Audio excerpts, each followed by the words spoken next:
नमस्कार, आप देख रहे हैं देश न्यूज। मैं हूं आपके साथ सूरज पाठक। हमारे खास कार्यक्रम देश की बात देश न्यूज के साथ इस कार्यक्रम में आप सभी का स्वागत है। इस कार्यक्रम में हम आपको हर बार एक नई विधा की शख्सियत से रूबरू कराते हैं जिन्होंने अपने जीवन में उपलब्धियां हासिल की हैं, जो समाज के लिए एक प्रेरणा है, समाज के लिए एक उपादान कायम करते हैं, एक ऐसे आयाम कायम स्थापित करते हैं जिससे दूसरों को प्रेरणा मिलती है। और हमारे आज के इस खास कार्यक्रम में उपस्थित हैं एक ऐसी शख्सियत, एक ऐसे शख्स जो दूसरों के लिए उदाहरण तो हैं ही, लेकिन साथ ही वो पूरे समाज के का स्वागत भी करते हैं। पूरे समाज के लिए वो जहां स्वागत योग्य हैं, पूरे समाज के लिए जहां वो इस चीज़ का प्रतिमान गढ़ते हैं कि हमें यदि मानव जीवन मिला है तो मानव की सेवा के लिए मिला है। वो मानव की सेवा कैसे करते हैं, इन प्रतिमानों के आयामों को स्थापित करने वाले डॉक्टर पंडित मनीष शुक्ला जी हमारे साथ हैं, जो पीठाधीश्वर हैं मनकेश्वर धाम प्रफुल्लित तीर्थ के। आपका बहुत स्वागत करते हैं गुरुजी, देश न्यूज में आपका स्वागत है, अभिवादन है। जिस तरह से आप लोगों की सेवा करते हैं, स्वास्थ्य की बात करते हैं, क्योंकि कहते हैं कि पहला सुख निरोगी काया, दूजा सुख घर में माया। तो स्वास्थ्य जो है वो व्यक्ति का सबसे बड़ा धन है और उस धन को संचित करने के लिए, उस धन की रक्षा करने के लिए मनुष्य को सबसे पहले क्या उपाय करना चाहिए, और स्वास्थ्य और मनुष्य के जीवन का क्या पारस्परिक संबंध है, हम चाहेंगे कि उस पर दृष्टिपात करें। जी, बहुत अहम विषय है ये जी और इस पे हम बहुत आगे तक काम कर रहे हैं। प्राकृतिक चिकित्सा पे भी काम कर रहे हैं, आयुष चिकित्सा पे भी काम कर रहे हैं। आयुष चिकित्सा मतलब बहुत तरह की जड़ी बूटियों से भी इलाज होता है, जो हमारे पुराने ज़माने में होता था। उस समय कोई डॉक्टर नहीं होते थे, जी ये जड़ी बूटियों से और अपने खान पान को सुधार के स्वस्थ रहा जाता था। जी तो प्राकृतिक चिकित्सा जो है वो बीमार ना हो वो प्रथा है, ओके वो थेरेपी है। बीमार होने से पहले इसका उपयोग किया जाता है। इसके बाद आयुष चिकित्सा में बहुत सारी जड़ी बूटियां हैं जो लगभग लुप्त हो गई हैं, या कुछ पेड़ों की छाल होती थी, ये होती थी, जिनसे इलाज होता था, जो आज की डेट में लेंदी प्रोसेस होने के कारण उसको लुप्त होते जा रही है और ऐसी वनस्पति भी खत्म होते जा रही है। तो हम उसका संचय भी करते हैं, उसका रोपण भी करते हैं। आपने कहा कि चिकित्सा का अभिप्राय हम समझते हैं कि जब हम बीमार हो गए हैं, हमें परेशानी है, तो हमने चिकित्सा ले ली, और आपने कहा बीमार होने के पहले की चिकित्सा। पहले ही चिकित्सा है, आप बीमार ही नहीं होंगे फिर। तो जब बीमार नहीं है तो चिकित्सा कैसी? नहीं, जब बीमार होंगे नहीं जी उससे पहले हम अगर कुछ ऐसे प्रयोग करते रहे अपने शरीर पे, जी तो हमें जरूरत ही नहीं पड़ेगी बीमार होने की। जी तो सबसे पहले निरोगी काया इसीलिए बोला गया है। जी तो जब काया निरोगी रहेगी तो आपका धन पूरा बच जाएगा, बराबर, खर्च नहीं होगा। बिल्कुल। तो दूसरा धन तो हम इसके अलावा, निरोगी काया के अलावा, चिकित्सा के अलावा अन्य जो चीज़ें हैं, पूरे राष्ट्र को धन कुबेर कैसे बनाया जाए, कुंडली के अनुसार कैसे उनके रोगों को दूर किया जाए, यज्ञ चिकित्सा द्वारा कैसे लोगों को अवेयरनेस आए। यज्ञ चिकित्सा आज की डेट में वो भी लुप्त हो गई है। यज्ञोपैथी एक ऐसी पैथी है जो बड़े से बड़े रोगों को ख़त्म कर सकती है। उसका जो धुआं निकलता है उससे बड़ा सा बड़ा रोग खत्म हो जाता है।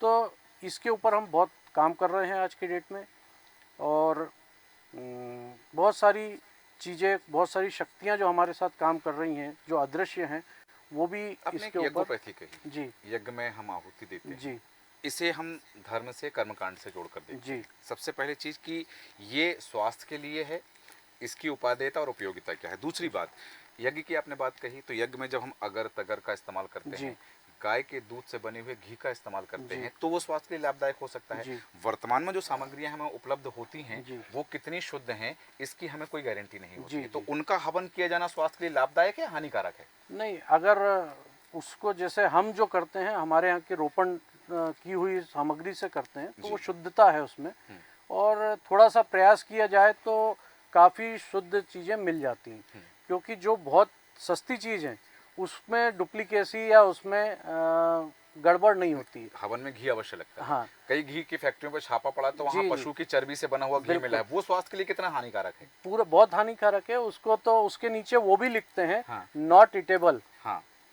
तो हमारे यहाँ सुपारी भी लोग, पूजा की सुपारी अलग मिलती है खाने जो की अलग। खराब होती है जी। सुपारी, उसको पूजा की सुपारी जी, बोलते हैं। जी। तो भगवान को वो चीज़ अर्पित करना चाहिए जो शुद्ध हो और जो हम ग्रहण कर सकते हैं। आपने ग्रहण करने की बात कही, तो जी आहार हम जो लेते हैं, क्योंकि जी हम देखते हैं कि कई बार बाजार में ऐसी चीज़ें मिलती हैं, दाल है तो उसमें पॉलिश है, चावल है तो उसमें पॉलिश है, यहाँ तक कि नकली ड्राई फ्रूट्स भी हैं जी जिन्हें जी हम शरीर के लिए बहुत अच्छा मानते हैं, स्वास्थ्य के लिए उत्तम मानते हैं। तो जब वो चीज़ें हमारे लिए सही नहीं, तो आहार उत्तम नहीं है तो स्वास्थ्य उत्तम कैसे? बहुत सारी चीज़ें, जैसे पेस्टिसाइड अगर खेतों में जो आज डल रहा है, हाँ। सबसे बड़ा कारण कैंसर का कारण, या जो भयंकर बीमारी, बड़ी से बड़ी बीमारी है, जी। उसका कारण कैंसर या वो पेस्टिसाइड है जो हम खेतों में डाल के उपज बढ़ाने के लिए कर रहे हैं। इसके ऊपर अगर हम केवल गौमूत्र और गोबर से बनी हुई खाद का प्रयोग अगर करते हैं तो बिल्कुल भी फसल भी आपकी अच्छी आएगी और वो पौष्टिक भी रहेगी, और उनमें एक आप देखेंगे बहुत समय तक कीड़ा नहीं लगता है। जबकि जो दवा डाल के आपने पैदावार बनाई है उसमें बहुत जल्दी सड़न हो जाती है, कीड़े लग जाते हैं। तो हम गौशालाओं के माध्यम से मॉडल गौशालाएं बनवा रहे हैं, उसके माध्यम से लोगों तक ये अवेयरनेस ला रहे हैं कि अपने खेतों में गौमूत्र का प्रयोग करें, गोबर की खाद का प्रयोग करें, केचुआ खाद का प्रयोग करें, जिससे अच्छी चीज़, लोग पैसा देने के लिए तैयार है लेकिन चीज़ नहीं मिलती है, इसलिए वो ख़राब चीज़ भी खाना पड़ रहा है, मजबूरी है ये। तो बहुत सारे किसानों को भी अवेयरनेस कर रहे हैं इसके लिए, जिससे वो सीखें उसको और प्राकृतिक चिकित्सा के साथ जुड़ें। जो जहाँ पे भी रह रहे हैं प्राकृतिक चिकित्सा बहुत आसान है, उससे आप आगे भविष्य में बीमार नहीं होंगे। एक बात आपने कहा कि प्राकृतिक चिकित्सा, इसको कहीं ना कहीं दूसरे शब्दों में यदि अभिप्राय लिया था, पारलौकिक चिकित्सा जी एक शब्द आता है। जी प्राकृतिक चिकित्सा, आयुर्वेदिक जी। चिकित्सा, पारलौकिक चिकित्सा, आहार चिकित्सा, मनोचिकित्सा, ये सभी एक ही शब्द के पर्याय हैं या इन सब के अभिप्राय नहीं नहीं, अलग अलग अलग हैं? है। पारलौकिक जो चीज़ें हैं, जी। जो किसी के ऊपर कोई बाधाएं बोलते हैं, प्रेत बाधा है, भूत बाधा है, देवी देवता है, हम्म। जो इस टाइप की चीज़ें हैं, इसको पारलौकिक विधा के अंतर्गत डाला गया है। तो इसका भी निदान जो है संभव है। इसको कई लोग बोल देते हैं कि साइकोलॉजिकल है या एक मानसिक बीमारी है। ऐसा नहीं है, कोई चीज़ें शरीर में हैं जिसका इलाज संभव नहीं हो पा रहा है, और अगर वो पारलौकिक नहीं, चीज़ों से आपने ठीक कहा हो जाए। प्रेत बाधा, कि प्रेत जी प्रेत बाधा उपचार से ठीक हो सकती है या जी तंत्र जी, से ठीक हो सकती है? वो तंत्र का ही एक व्यवस्था है। अच्छा, प्रेत बाधा होती है, जी जी ये प्रमाणित है, जी। विज्ञान में नहीं मानता? विज्ञान मानेगा, बहुत सारी चीज़ों को विज्ञान ऐसे नहीं मानता है। जी। तो आत्मा है, विज्ञान नहीं मानता, लेकिन है, नहीं, वैज्ञानिक ऊर्जा को मानता है, ऊर्जा को जिस मानता है। ऊर्जा को श्रीमद् भगवत तो गीता में उल्लेखित किया गया है। यही ऊर्जा, वो जो चीज़ें हैं जो शरीर के ऊपर एक्स्ट्रा एनर्जी आ जाती है, वही पारलौकिक विज्ञान है, और जो विज्ञान से आगे है। आप पीठाधीश्वर हैं जी और प्रफुल्लित तीर्थ के मनकेश्वर धाम में लोगों का आना जाना होता है। मनकेश्वर धाम की विशेषता क्या है, वहाँ क्यों लोग आते हैं और क्यों आना चाहिए लोगों को? मनीश्वर महादेव धाम एक तो चमत्कारी स्थान है, जी। और हमने स्वयं वहाँ पे साधना भी करी है, और माँ पीताम्बरा के हमने 1,36,000 अनुष्ठान किए हैं वहाँ पे कई बार, जिसकी ऊर्जा उस जगह पे जो भी व्यक्ति आता है उसको शांति मिलती है। प्राकृतिक वातावरण के बिल्कुल बीचों बीच है। जंगल, पहले किसी समय में तो पूरा घना जंगल था, आज थोड़ा सा आने जाने की व्यवस्था बन गई है। और चमत्कार यह है कि वहाँ पे आके आप अपनी जो भी मनोकामना है, जो भी कामना है, जो भी परेशानी है, मनीश्वर महादेव के सामने रख देते हैं, वो स्वतः ही ठीक हो जाती है। किसी को उसके लिए उपचार करने की भी आवश्यकता नहीं पड़ती है। आप डॉक्टर हैं, जी तांत्रिक हैं जी या साधक हैं? नहीं, आपने कहा कि आपने पीताम्बरा के वहाँ जी अनुष्ठान जी किए हैं, जी। तो ये जिज्ञासा है मेरी कि एक्चुअल में आप उपचार करते हैं तो आप डॉक्टर हैं, चिकित्सक हैं, या फिर तांत्रिक हैं या साधक हैं? मैंने प्राकृतिक चिकित्सा से डॉक्टरेट किया है, जी। और बहुत सारे गुरुजन, विद्वानों जनों के साथ में रहने का सौभाग्य मिला, तो बहुत सारी जड़ी बूटियों का ज्ञान हो गया। जी। तो जो आज के समय में लुप्त हो रही थी, वो उसको हमने वापस लेके आए। यज्ञोपैथी को हमने चालू किया, जी।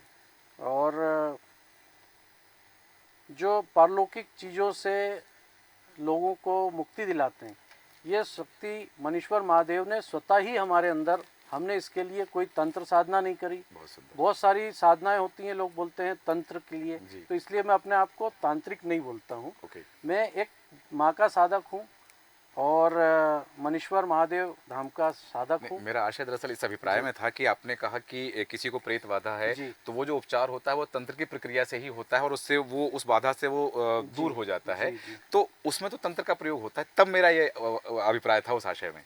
मुझे मालूम नहीं मैं कैसे कर लेता हूँ। जी। ये मनीश्वर महादेव का आशीर्वाद है कि अगर कोई ऐसा व्यक्ति आता है तो वो ठीक होके जाता है। चलिए, अभी तक एक भी ऐसे उदाहरण मेरे पास नहीं आए कि उनको इस बाधा से थे और उनको मुक्ति नहीं मिली। आपने कहा कि बीमारी आने से पहले उपचार किया जाए। जी। वो उपचार कि हम बीमार ही ना हो तो हमारी काया स्वस्थ रहेगी। जी। लेकिन हमने देखा है कि आज की इस आपाधापी भरे जीवन में मनुष्य अपने स्वास्थ्य के प्रति लापरवाह हो जाता है। जी। वो डॉक्टर के पास तब जाता है जब बीमार हो जाता है। जी। उसके पहले वो चेकअप कराने भी नहीं जाता, क्योंकि हमारे यहाँ तो पद्धति है, यदि डॉक्टर ने लिखा है कि आपको ये टेस्ट करवाने हैं और टेस्ट में सब कुछ नॉर्मल आया तो वो एक आम आदमी की धारणा होती है कि इतने पैसे खर्च होगा और कुछ नहीं निकला। ये आम आदमी सोचता जी, है। जी।